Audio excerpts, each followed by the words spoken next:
I'm Joannes Paulus, Yimbesalu. I'm originally from Cameroon, and I live in Toronto at the moment. Many of my friends ask me why I'm so passionate about issues that concern women and girls. And I tell them it's because of my mother. At age 3, she lost her dad, and her mom could barely take care of herself and her family. However, with strong determination to go to school, she was able to borrow money from an uncle to go to school.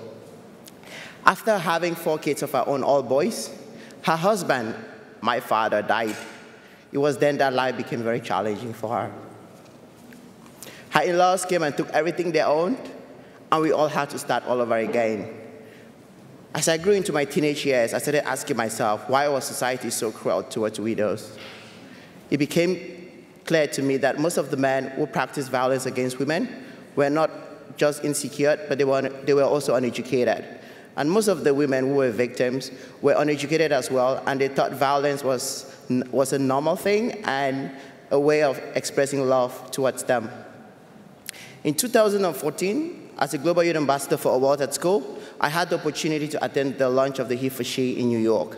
I was very moved by Ms. Emma Watson's speech, and I started integrating gender equality messages in my talks back home. In 2015, I visited 3 communities in my village. I brought together men, young boys, fathers, community leaders, mothers, and children all in one space. And we started talking about issues that women and girls face, ranging from child marriage, teenage pregnancy, and violence against women and girls. And I asked the men, how many of you have witnessed or have been perpetrators of violence against women and girls? And most of them nodded. And I asked them why. They had no reason. We started talking about issues that women and girls face and how men and boys could be role models in their communities.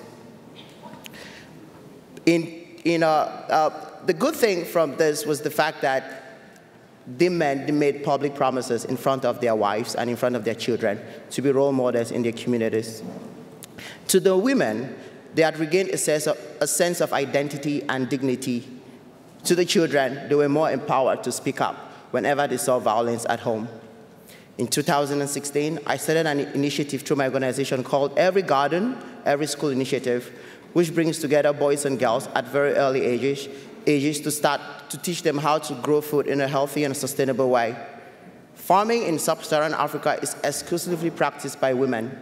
So I wanted to start engaging young boys as early as 3, 4 years old to get involved in farming so as to break the stereotypes. My message to every young man and every young boy here is to stand up for our daughters, for our sisters, for our mothers, who make up 50% of the population, because we are one world, we are one community, and we are one family. Thank you.